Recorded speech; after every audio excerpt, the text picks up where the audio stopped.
ನಿಮಗೆ ಮಾವಿನ ಹಣ್ಣು ಕಾಣಿಸಿದ್ದು ಜಾತಕದಲ್ಲಿರುವ ಯೋಗ. ಒಬ್ಬ ವ್ಯಕ್ತಿ ಒಂದು ಮನೆ ಹೊಂದಬೇಕು, ಒಂದು ಸೈಟ್ ಹೊಂದಬೇಕು, ಅಥವಾ ಒಂದು ಮುದ್ದಾದ ಮಗು ಬೇಕು, ಅಥವಾ ಮುದ್ದಾದ ಹುಡುಗಿಯನ್ನು ಹುಡುಕಿ ಮದುವೆ ಆಗಬೇಕು. ಇದೆಲ್ಲದಕ್ಕೂ ಮನಸ್ಸಿನೊಳಗಡೆ ಇದು ನನಗೆ ಬೇಕು ಅಂತ ನೀವು ಸೂಚನೆ ಕೊಡಬೇಕು. ಅವ್ರು ನೀವು ಎಷ್ಟೇ ಓದಿ ನಾನು ಬಿಸ್ನೆಸ್ ಮಾಡಬೇಕು ಅಂತಿದ್ದೀನಿ, ನಾನು ಬಿಸ್ನೆಸ್ ಮಾಡಬೇಕು ಅಂತಿದ್ದೀನಿ, ಬಿಸ್ನೆಸ್ ಮಾಡಬೇಕು ಅಂತಿದ್ದೀನಿ ಅಂತ ಹೇಳ್ತಾ ಇರ್ತಾರೆ. ನೀವು ಇಂಜಿನಿಯರಿಂಗ್ ಓದಿಸಿ ಅವರಿಗೆ ಇಂಜಿನಿಯರಿಂಗ್ ಮಾಡ್ತಿದ್ದೀನಿ ಬಟ್ ಇನ್ನೊಂದು ಒಂದು ಬಿಸ್ನೆಸ್ ಮಾಡಬೇಕು ಅಂತ ಆಸೆ ಅಂತ ಇರ್ತಾರೆ. ಗಿಡಗಳು ಬೆಳೆಸಬೇಕು ಅಂತ, ನಾನು ಒಂದು ತೋಟ ಮಾಡಬೇಕು ಅಂತ ಆಸೆ. ಗುರುಗಳು ಪ್ರಾಬಲ್ಯ ಆಗ್ಬಿಟ್ಟಿದ್ರೆ ಯಾವ್ದಾರ ಕುಂಡ್ಲಿಯಲ್ಲಿ ಅದೇ ಬರೋದು. ಗಿಡ, ಮರ, ಪಶು, ಪ್ರಾಣಿ, ಎಮ್ಮೆ, ಹಸು, ಕರು, ದನ ಇದೆಲ್ಲ ಸೆಳೆಯುತ್ತೆ ಗುರು.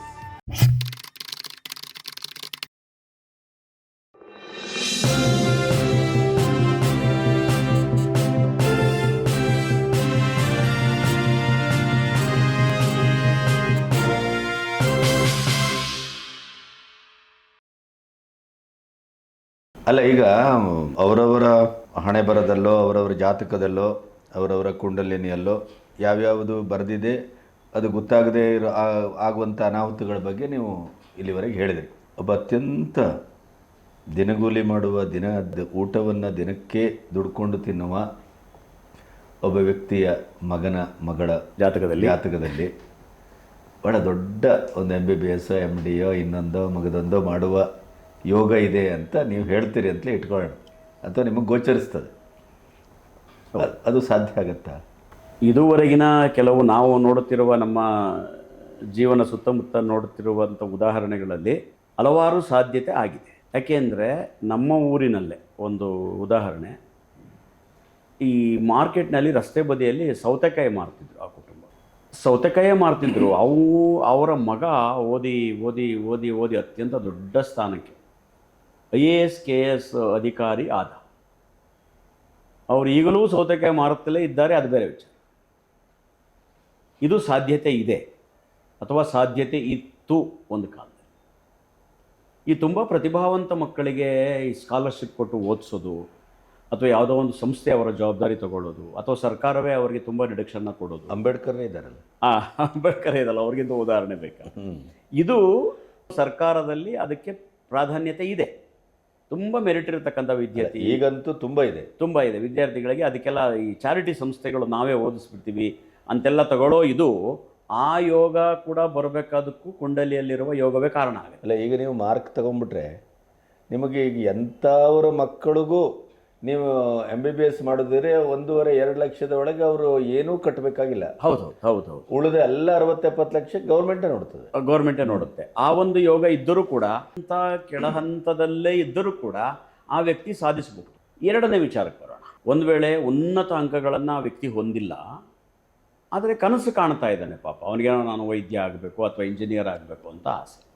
ಅದರಲ್ಲಿ ಬೇರೆಯ ಅದಕ್ಕೆ ಸಂಬಂಧಪಟ್ಟಂಥ ಅದರ ರಿಲೇಷನ್ಗೆ ಬರ್ತಕ್ಕಂಥ ಕೆಲವು ವಿದ್ಯೆಗಳು MBBS ನಲ್ಲಿ. For example pharmacy, lab technician, surgery ಅಥವಾ ಅನಸ್ತೇಷಿಯಾ, ಈ ಥರದ ಕೆಲವುಗಳಲ್ಲಿ ಅವ್ರಿಗೆ ಏನು ನಿಲುಕುತ್ತೆ ಅದನ್ನು ಕೂಡ ಓದಿದರೂ ಕೂಡ ಅದು ವೈದ್ಯಕೀಯ ಕ್ಷೇತ್ರ ಅಂತಲೇ ಸೂಚಿಸುತ್ತೆ. ಇವನ್ ಆಯುರ್ವೇದವೂ ಇದೆಯಲ್ಲ, ಆಯುರ್ವೇದ ಇದೆ, ಹೋಮಿಯೋಪತಿ ಬರುತ್ತೆ, ವೆಟರ್ನರಿ ಬರುತ್ತೆ. ಆ ರೀತಿ ಕೂಡ ವಿದ್ಯೆಯನ್ನು ಕೂಡ ಆ ವ್ಯಕ್ತಿ ಸಂಪಾದಿಸಬಹುದು ಕುಂಡಲಿಯಲ್ಲಿನ ಯೋಗದ ಪ್ರಕಾರ. ಇದು ಒಳ್ಳೆ ಪ್ರಶ್ನೆ ನೀವು ಕೇಳಿ. ಅದಾದ ನಂತರದಲ್ಲಿ ಈ ಮಕ್ಕಳನ್ನು ನಾವು ಕುಂಡಲಿ ಬರೆಸ್ತಾರೆ, ಅವ್ರ ಜಾತಕ ನಮ್ಮ ಹತ್ರ ಬರೆಸಿದಾಗ ಅವ್ರಿಗೆ ಗೊತ್ತಾಗುತ್ತೆ ಏನು, ಇವನ ವಿದ್ಯಾಭ್ಯಾಸ ಮಟ್ಟ ಮಧ್ಯಮ ಹಂತದಲ್ಲಿದೆ, ಅಥವಾ ತುಂಬ ಇನ್ನೂ ಕೆಳ ಹಂತದಲ್ಲಿದೆ, ಅಥವಾ ಉತ್ತಮ ಮಟ್ಟದಲ್ಲಿದೆ ಅಂತ ಬಂದರೆ ಅವ್ರಿಗೆ ಜಾತಕ ಬರೆಸಿದಾಗ ಆ ಮಗುವಿನ ಬೆಳೆಸುವ ಅವರ ಒಂದು ಪ್ರಯತ್ನದಲ್ಲಿ ಕೆಳಮಟ್ಟದಲ್ಲಿರುವ ವಿದ್ಯಾರ್ಥಿಯನ್ನು ಮಧ್ಯಮಕ್ಕೆ ತರಬಹುದು, ಮಧ್ಯಮದಲ್ಲಿರ್ತಕ್ಕಂಥ ವಿದ್ಯಾರ್ಥಿಯನ್ನು ಉನ್ನತ ಮಟ್ಟಕ್ಕೆ ತರಬಹುದು, ಉನ್ನತ ಮಟ್ಟದಲ್ಲಿರುವ ವ್ಯಕ್ತಿಯನ್ನು ಇನ್ನೂ ಚೆನ್ನಾಗಿ ಅದನ್ನು ಪಾಲಿಷ್ ಮಾಡಿ ಅವನು ಉನ್ನತ ಮಟ್ಟಕ್ಕೆ ಈಸಿಯಾಗಿ ಹೋಗುವ ರೀತಿ ಕೂಡ ಮಾಡಬಹುದು. ಅತ್ಯುನ್ನತ ಮಟ್ಟಕ್ಕೂ ಕೊಂಡೊಯ್ಬೋದು. ಈ ವಿಚಾರ ನಿಮಗೆ ಯಾಕೆ ಹೇಳ್ತೀನಿ, ಆಗಲೇ ಹೇಳಿದ್ರಿ ಸರ್ ನೀವು ಜಾತಕದಲ್ಲಿ ಇದ್ದಂಗೆ ಆಗುತ್ತೆ ಮತ್ತಿನ್ನೇನು ಆಗೋದಿಲ್ಲ ಅಂದರೆ ಇದನ್ನು ಹೆಂಗೆ ಹೇಳ್ತಿದ್ದೀರಾ ಅಂತ. ಇದಕ್ಕೊಂದು ಕನೆಕ್ಷನ್ ಇದೆ. ಜಾತಕ ಫೇಸ್, ಮನುಷ್ಯನ ಮನಸ್ಸು ನ್ಯೂಟ್ರಲ್, ಕರೆಂಟ್ ಎರಡು. ಈ ಜಾತಕ ಫೇಸ್ ಕನೆಕ್ಷನ್ ಇರುತ್ತೆ, ಇದು ನ್ಯೂಟ್ರಲ್ ಇರುತ್ತೆ. ಯಾವಾಗಲೂ ಯಾವುದೇ ವ್ಯಕ್ತಿಗೆ, ವಿದ್ಯಾರ್ಥಿನೋ ಓದ್ತಾನೋ ಓದಲ್ವೋ ಬಿಸ್ನೆಸ್ ಮಾಡ್ತಾರೋ, ಜಾತಕ ಯಾವಾಗಲೂ 50% ಕನ್ನಡಿ. ಇಲ್ಲಿ ಏನೇನಿದೆ ಅಂತ, ಈ ಸ್ಪೇಸ್ ಇಲ್ಲಿದೆ, ಇವೆಲ್ಲ ನೀನು ತಗೋ, ಎನ್ಕ್ಯಾಶ್ ಮಾಡ್ಕೋ ಅದನ್ನು. ಕುದುರೆನ ನೀರವರೆಗೂ ಕರ್ಕೊಂಡು ಹೋಗ್ಬೋದು, ಕುಡ್ಸೋಕ್ಕಲ್ಲ. ಇಲ್ಲಿ ಮನುಷ್ಯನ ಮನಸ್ಸು ದಿಸ್ ನ್ಯೂಟ್ರಲ್. ಇವೆರಡೂ ಸೇರಿದರೆ ವಿದ್ಯುತ್ ಉತ್ಪಾದನೆ ಆಗುತ್ತೆ, ಬಲ್ಬು ಹತ್ಕೊಳ್ಳುತ್ತೆ.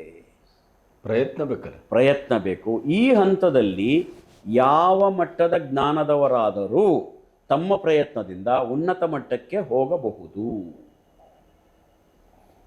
ಒಂದು ರಸ್ತೆಯಲ್ಲಿ ಮಾವಿನ ಮರ ಇದೆ ಗಣಪತಿಯವರೇ, ಅಲ್ಲಿ 100 ಜನ ತಿರುಗಾಡ್ತಾರೆ. 2 ತುಂಬ ಹಣ್ಣಾದಂಥ ಮಾವಿನ ಹಣ್ಣಿದೆ. ದಿನ 100 ಜನ ತಿರುಗಾಡ್ತಾರೆ. ಯಾರ ಕಣ್ಣಿಗೂ ಅದು ಕಾಣಿಸಿಲ್ಲ, ಬಿ ಗಣಪತಿಯವ್ರ ಕಣ್ಣಿಗೆ ಕಾಣಿಸ್ಬಿಟ್ಟು ಹೋಗ್ಬೇಕು. ಅಲ್ಲೇ ನಿಮ್ಗೆ ಆಶ್ಚರ್ಯ, ಅದು ದಿನ ಇಷ್ಟೊಂದು ಜನ ತಿರುಗಾಡ್ತಾರೆ, ಅಷ್ಟು ತುಂಬ ಅದ್ಭುತವಾಗಿ ಹಣ್ಣಾಗಿರೋ ಮಾವಿನ ಹಣ್ಣು ಯಾರಿಗೆ ಕಂಡಿಲ್ಲ ಅಂತ. ನಿಮಗೆ ಮಾವಿನ ಹಣ್ಣು ಕಾಣಿಸಿದ್ದು ಜಾತಕದಲ್ಲಿರುವ ಯೋಗ. ಆ ಮಾವಿನ ಹಣ್ಣು ನೀವು ತಿನ್ನಬೇಕು. ಕಲ್ಲು ಹೊಡೆದು ಬೀಳಿಸ್ಕೊತಿರೋ, ಮರನೇ ಹತ್ತಿ ಕೀಳ್ತಿರೋ, ನಿಮ್ಮ ಪ್ರಯತ್ನ. ಅಥವಾ ಕೊಕ್ಕೆ ತಗೊಂಬರ್ತಿರೋ, ನಿಮ್ಮ ಪ್ರಯತ್ನ. ನಾವು ಆ ಮರದ ಕೆಳಗೆ ನಿಂತು ತೋರಿಸಿದೀಯಾ, ನೀನೇ ಬೀಳಿಸ್ಬಿಡು ಅಂದರೆ, ಅಥವಾ ತಿನ್ನಿಸ್ಬಿಡು ಅದು ಸಾಧ್ಯವಾಗಲ್ಲ. ಹಾಗಾಗಿ ಪ್ರಯತ್ನ ಪಟ್ಟರೆ ಯಾವ ಹಂತದಲ್ಲಿರುವ ಜಾತಕವನ್ನು, ಕುಂಡಲಿಯನ್ನು ಮೇಲ್ಮಟ್ಟಕ್ಕೆ ಕೊಂಡೊಯ್ಯ. ನಾನು ಎಷ್ಟೋ ಕುಂಡಲಿ ನೋಡಿದ್ದೀನಿ, ಮಂತ್ರಿಗಳಾಗ್ತಾರೆ ಅಂತಿರುತ್ತೆ, ಅವ್ರು ಮಂತ್ರಿನೇ ಆಗಿರಲ್ಲ. ಯಾಕೆ ಅಂದರೆ ಸಂಪೂರ್ಣ ಜೀವನ ಪೂರ ಅವರು ನೆಗೆಟಿವ್ ಥಿಂಕಿಂಗೇ ಮಾಡ್ತಾರೆ. ಒಂದು ಒಳ್ಳೆ ಟಿಪ್ಸ್ ಕೊಡ್ತೀನಿ ಬಿ ಗಣಪತಿ ಅವರೇ. ಒಬ್ಬ ವ್ಯಕ್ತಿ ಒಂದು ಮನೆ ಹೊಂದಬೇಕು, ಒಂದು ಸೈಟ್ ಹೊಂದಬೇಕು, ಅಥವಾ ಒಂದು ಮುದ್ದಾದ ಮಗು ಬೇಕು, ಅಥವಾ ಮುದ್ದಾದ ಹುಡುಗಿಯನ್ನು ಹುಡುಕಿ ಮದುವೆ ಆಗಬೇಕು. ಇದೆಲ್ಲದಕ್ಕೂ ಮನಸ್ಸಿನೊಳಗಡೆ ಇದು ನನಗೆ ಬೇಕು ಅಂತ ನೀವು ಸೂಚನೆ ಕೊಡಬೇಕು. ಸೂಚನೆ ಕೊಟ್ಟ 5 ವರ್ಷಕ್ಕೋ 10 ವರ್ಷಕ್ಕೋ ಅದು ನಿಮ್ಗೀಡೇ ಇರುತ್ತೆ. ಇವತ್ತು ಸೂಚನೆ ಕೊಟ್ಟ ತಕ್ಷಣ ಸಂಜೆ ಆಗುವುದಿಲ್ಲ. ನಾನು ಜೀವನದಲ್ಲಿ ಒಂದು ಸೈಟನ್ನು ಹೊಂದಲೇಬೇಕು, ನಗರದಲ್ಲೋ ಅಥವಾ ನಿಮ್ಮೂರಿನಲ್ಲೋ ಅಂತ 10 ವರ್ಷ ಮುಂಚೆ ನಿಮ್ಮ ಮನಸ್ಸನ್ನು ಸೂಚನೆ ಕೊಡಿ. ನಿಮ್ಮ ಹತ್ರ ದುಡ್ಡಿರಲಿ ಬಿಡಲಿ ಹೇಗೋ ಒದಗುತ್ತೆ, ನೀವು ಸೈಟ್ನ ಮಾಲೀಕರಾಗ್ತೀರಿ. ಎಷ್ಟೋ ಜನ ನಮ್ಮ ಹತ್ರ ಬರ್ತಾರೆ, ಸೈಟ್ ತೊಗೊಂಡಿಲ್ಲ, ಮನೆ ಕಟ್ಟಿಲ್ಲ. ಯಾಕೆ ಅಂದರೆ, ಅಯ್ಯೋ ಅದೆಲ್ಲ ನಮ್ಮ ಕೈಲಿ ಎಲ್ಲ ಆಗುತ್ತೆ ಅಂದ್ಕೊಂಡೆ ಆಗಲಿಲ್ಲ ಸರ್. ನೀವೇ ಯಾಕೆ ಯೋಚನೆ ಮಾಡ್ತೀರಾ ನಮ್ಮ ಕೈಲಿ ಎಲ್ಲ ಆಗುತ್ತಂತ? ಕೊಡಿ ಮನಸ್ಸಿಗೆ ಸೂಚನೆ ಕೊಡೋಕ್ಕೆ. ಅದಕ್ಕೆ ದುಡ್ಡಿದೆಯಾ, ಕಾಸಿದೆಯಾ? ಏನಿಲ್ಲ, ಫ್ರೀ ಕೊಡಿ ಸೂಚನೆ. ನನಗೆ ಇನ್ನು 10 ವರ್ಷದಲ್ಲಿ ಒಂದು ಒಳ್ಳೆ ಮನೆ ಇರಬೇಕು, ನಾನು ಆ ಮನೆಯೊಳಗೆ ವಾಸ ಮಾಡಬೇಕು. ಕೊಡ್ರಿ ಸೂಚನೆ ಫಸ್ಟ್, ಏನೋ ಒಂದು ಆಗ್ತದ ಅಂದರೆ. ನೀವು 60 ವರ್ಷ ಆಗೋವ್ರಿಗೇನೋ ನಮಗೆಲ್ಲ ಎಲ್ಲ ಆಗುತ್ತೆ ಸರ್. ಅಯ್ಯೋ ಬೆಂಗಳೂರಲ್ಲಿ ನಾನು ಸೈಟ್ ತಗೊಳಕ್ಕಾಗತ್ತಾ? ನಮ್ಮಂಥವ್ರಿಗೆ ಸೈಟ್ ತಗೊಳಕ್ಕಾಗತ್ತಾ?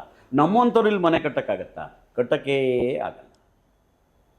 ಇದು ಬಹಳ ಕುಂಡಲಿ ಮತ್ತು ಜಾತಕ ಒಂದು ಶಾಸ್ತ್ರವನ್ನು ಮೀರಿದ್ದ ಒಂದು ಸೈನ್ಸ್. ಇದಕ್ಕೆ ಅಫರ್ಮೇಷನ್ ಅಂತ ಒಂದು ಹೆಸರಿದೆ, ಅದು ನಿಮಗೆ ಗೊತ್ತಿದೆ. ಮನಸ್ಸಿಗೆ ನಾವು ಸೂಚನೆ ಕೊಡೋದು, ಅದು ನೆರವೇರೋದು. ಹೌದು. ಎಷ್ಟೋ ಜನಕ್ಕೆ 40 ವರ್ಷ ಆದರೂ ಮ್ಯಾರೇಜ್ ಆಗಿರಲ್ಲ. ಒಂದು ಸಾರಿ ನನಗೆ ಮದುವೆ ಬೇಕು, ನಾನು ಮದುವೆ ಆಗಬೇಕು ಅಂತ ಸೂಚನೆ ಸ್ಟ್ರಾಂಗಾಗಿ ಕೊಟ್ಟಿರಲ್ಲ. ಸೂಚನೆ ಕೊಡುವುದರಲ್ಲಿ 2 ಇದೆ, ಸ್ಟ್ರಾಂಗಾಗಿ ಕೊಡೋದು, ನಾರ್ಮಲಾಗಿ ಕೊಡೋದು.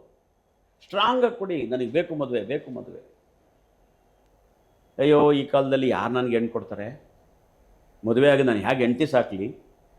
ಅವಳ ಹತ್ರ ಯಾವನಪ್ಪ ಹೇಗ್ತಾನೆ ಅಂತಿದ್ರೆ ಮದುವೆ ಎಲ್ಲ ಆಗುತ್ತೆ. ನಂತರ ಮಕ್ಕಳು ಅಷ್ಟೇ, ಕೇಳಿ ನನಗೆ ಮಗು ಬೇಕು ಅಂತ ಇವು ಸೂಚನೆ ಕೊಡಿ, ಮನಸ್ಸಿಗೆ ಮಕ್ಕಳಾಗತ್ತೆ. ಹೀಗಾಗಿ ಯಾವುದನ್ನೇ ಆದರೂ ಮೊದಲು ಮನಸ್ಸಿಗೆ ಸೂಚನೆ ಕೊಟ್ಟರೆ, ಒಂದು ವಿದ್ಯಾರ್ಥಿಯ ಮನಸ್ಸಿಗೆ ನೀನು MBBS ಓದ್ತೀಯಾ, ನೀನು ಡಾಕ್ಟ್ರ್ ಆಗ್ತೀಯ ಅಂತ ಸೂಚನೆ ಕೊಟ್ಕೊಂಬಂದ್ರೆ ಡಾಕ್ಟ್ರೇ ಆಗುತ್ತದೆ. ಅದು ಬಿಟ್ಟು ಇವನೆಲ್ಲ ಓದ್ತಾನೆ ಡಾಕ್ಟ್ರು, ಇವನೆಲ್ಲ ಇಂಜಿನಿಯರ್ ಆಗ್ತಾನೆ, ಸರಿಯಾಗಿ ಮಾರ್ಕ್ಸೇ ತೆಗಿತಾ ಇಲ್ಲ, UKGಯಲ್ಲಿ B+ ತೆಗೆದಿದ್ದಾನೆ, C ತೆಗೆದಿದ್ದಾನೆ ಅಂದರೆ ಆ ವ್ಯಕ್ತಿ ವಿದ್ಯಾರ್ಥಿಯಲ್ಲಿ ಓದುವ ಮನಸ್ಸು ಹೋಗ್ಬಿಡುತ್ತೆ. ಇಸ್ ಪಾಸಿಟಿವ್ ಮತ್ತು ನೆಗೆಟಿವ್ನ ವಿಚಾರಗಳು. ಅದಾದ ನಂತರದಲ್ಲಿ ನಾವು ದಶಾಭುಕ್ತಿಗಳ ವಿವರಕ್ಕೆ ಹೋಗೋಕ್ಕಿಂತ ಮುಂಚೆ ಈ ವಿಚಾರವನ್ನು ತಿಳ್ಕೊಂಡ್ರೆ ದಶಾಭುಕ್ತಿಯ ವಿಚಾರ ವೀಕ್ಷಕರಿಗೆ ನೇರವಾಗಿ ಅರ್ಥ ಆಗುತ್ತೆ ಅಂತ ನನ್ನ ಭಾವನೆ. ಅದರಲ್ಲಿ ಮಕ್ಕಳಲ್ಲಿ ಒಂದು ನಾಲೆಡ್ಜ್ ಇರುತ್ತೆ, ಅಬ್ಸರ್ವ್ ಮಾಡ್ತಾ ಬನ್ನಿ.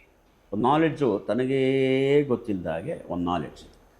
ಫಾರ್ ಎಕ್ಸಾಂಪಲ್, ನಾವು ಚಿಕ್ಕ ವಯಸ್ಸಲ್ಲಿ ಸಿನಿಮಾ ಟೆಂಟ್ ಹತ್ರ ಹೋಗ್ತಿದ್ವು. ಅಲ್ಲಿ ರೀಲ್ ಎಸಿತಾರಲ್ಲ ಕಟ್ಟಾಗಿತ್ತು, ಅದನ್ನು ತೊಗೊಂಬರೋದು. ಅದು ತೊಗೊಂಬಂದು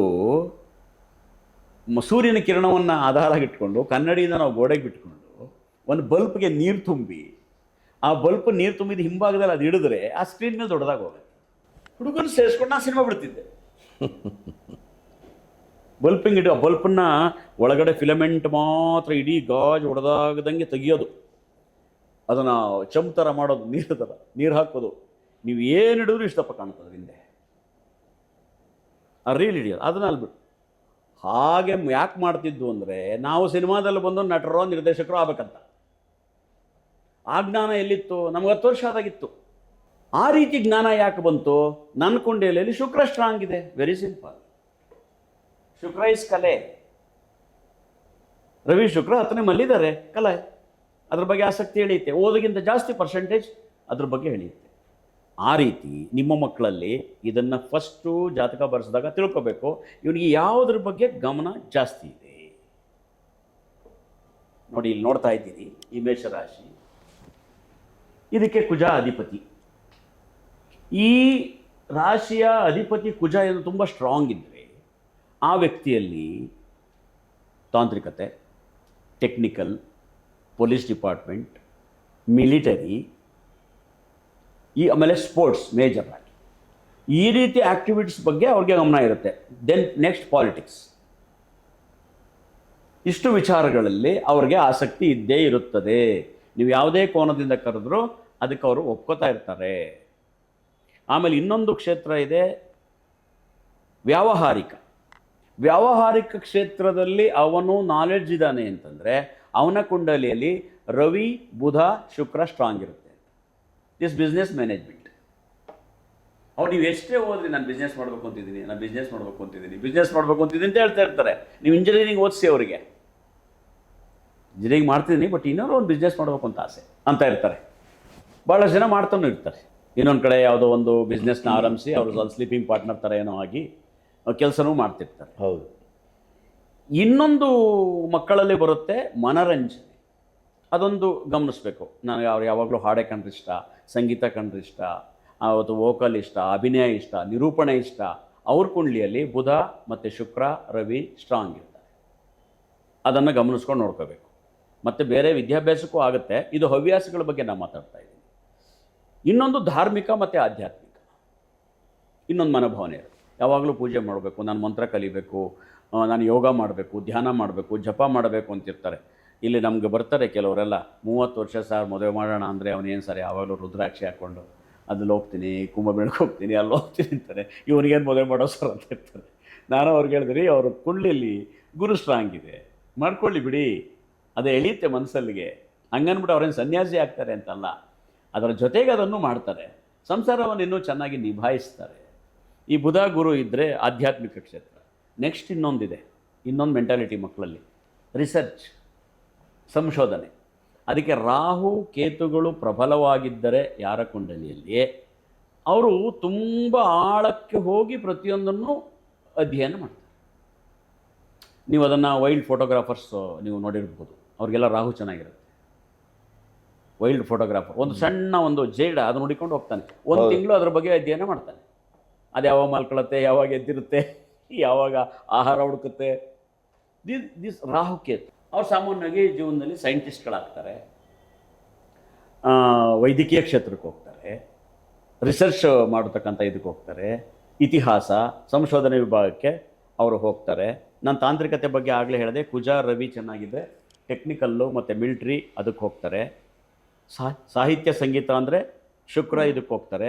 ಹಾಗಾಗಿ ಇದನ್ನೆಲ್ಲ ನೋಡಿ ಯಾವ ಗ್ರಹ ಪ್ರಾಬಲ್ಯವಿದೆ ಅನ್ನೋದನ್ನು ಮೊದಲು ಗಮನಿಸಿ ನಂತರ ನಾವು ದಶಾಭುಕ್ತಿಗೆ ಬರಬೇಕು. ಫಸ್ಟಿಗೆ ತಗೊಳ್ಬೇಕು ಮ್ಯಾಟ್ರು, ಮೂಲ. ಒಂದು ಕುಂಡ್ಲಿಯಲ್ಲಿ ಈ ವ್ಯಕ್ತಿಗೆ ಯಾವ ಹವ್ಯಾಸದ ಬಗ್ಗೆ, ಯಾವ ವೃತ್ತಿಯ ಬಗ್ಗೆ, ಯಾವ ವಿದ್ಯೆಯ ಬಗ್ಗೆ ಹೈಲೈಟ್ ಆಗಿದೆ ಈ ಕುಂಡ್ಲಿ. ಮೂಲದಿಂದ ಬಂದದ್ದು ಏನು? ಏನು ಮೂಲದಿಂದ ಇನ್ಬಿಲ್ಟ್ ಅಂತ ಹೇಳ್ಬೋದು. ಮೂಲದಿಂದ ಬಂದ ವಿದ್ಯೆ ಏನು, ಅದು ಪೂರ್ವಜನ್ಮದಿಂದ ಬಂದಿದೆಯೋ ಪೂರ್ವಿಕರಿಂದ ಬಂದಿದೆಯೋ ಗೊತ್ತಿಲ್ಲ. ಒಂದೊಂದ್ಸರಿ ತಂದೆ ಓದಿರೋದನ್ನ ಮಗ ಓದಿರಲ್ಲ, ತಾತ ಓದಿರೋದು ಓದ್ಬಿಡ್ತಾರೆ. ಹೌದು, ತಲೆಮಾರುಗಳು. ಅವರ ತಾತನೂ ಇಂಜಿನಿಯರು ಡಾಕ್ಟ್ರು ಆಗಿರ್ತಾರೆ, ಅವ್ರ ಮೊಮ್ಮಗ ಕೂಡ ಇಂಜಿನಿಯರ್ ಡಾಕ್ಟ್ರ್ ಆಗ್ತಾರೆ, ತಂದೆ ಮಾತ್ರ ಇಂಜಿನಿಯರ್ ಡಾಕ್ಟ್ರ್ ಆಗಿರಲ್ಲ. ಅವ್ರು ಯಾವುದೋ ನಾರ್ಮಲ್ ಬಿಸ್ನೆಸ್ಸು ಅಥವಾ ಅದು ಇದು ಮಾಡ್ಕೊಂಡಿರ್ತಾರೆ, ಅಥವಾ ಅಗ್ರಿಕಲ್ಚರ್ ಏನೋ ಮಾಡ್ತಾಯಿರ್ತಾರೆ. ನಾನು ಬಹಳಷ್ಟು ಗಮನಿಸಿದ್ದಂದರೆ ನಮ್ಮ ಹತ್ರ ಬರೋಲ್ಲಿ ನಾನು ನೋಡಿದ್ದು ಇಂಜಿನಿಯರು ಡಾಕ್ಟ್ರು ಸಮಥಿಂಗ್, ಅವ್ರಿಗೊಂದು ಆಸೆ, ಸರ್ ನನಗೆ ಅಗ್ರಿಕಲ್ಚರ್ ಮಾಡಬೇಕು ಅಂತ ಆಸೆ. ಆ ಹುಚ್ಚು ನೋಡಿ, ಅದು ಗಿಡಗಳು ಬೆಳೆಸಬೇಕು ಅಂತ ಆಸೆ, ನಾನು ಒಂದು ತೋಟ ಮಾಡಬೇಕು ಅಂತ ಆಸೆ. ಗುರುಗಳು ಪ್ರಾಬಲ್ಯ ಆಗ್ಬಿಟ್ಟಿದ್ರೆ ಯಾವ್ದಾರ ಕುಂಡ್ಲಿಯಲ್ಲಿ ಅದೇ ಬರೋದು, ಗಿಡ ಮರ ಪಶು ಪ್ರಾಣಿ ಎಮ್ಮೆ ಹಸು ಕರು ದನ ಇದೆಲ್ಲ ಸೆಳೆಯುತ್ತೆ ಗುರು. ಆಗಲೇ ಹೇಳಿದೆ ಚಿಕಿತ್ಸಾ ಮನೋಭಾವ ಗುರು ಅಂತೇಳಿ, ಆರೈಕೆ ಪ್ರೀತಿ ಪ್ರೇಮ ಇದೆಲ್ಲ ಹೇಳೋದು ಗುರು. ಅದು ಇದ್ಬಿಟ್ರೆ ಅವನು ಇಂಜಿನಿಯರ್ ಆಗಿರಲಿ ಡಾಕ್ಟರ್ ಆಗಿರಲಿ, ನಾನು ಗಿಡ ಹಾಕಬೇಕು ಮರ ಬೆಳೆಸಬೇಕು ಅಗ್ರಿಕಲ್ಚರ್ ಆಗಬೇಕು ಈ ರೀತಿಯ ಒಂದು ಇದು ಬರುತ್ತೆ.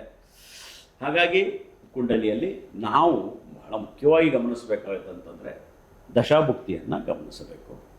ಆ ದಶಾಭುಕ್ತಿಯ ವಿಭಾಗಕ್ಕೆ ನಾನೀಗ ವೀಕ್ಷಕರನ್ನ ಕರ್ಕೊಂಡು ಹೋಗ್ತೀನಿ, ಬನ್ನಿ.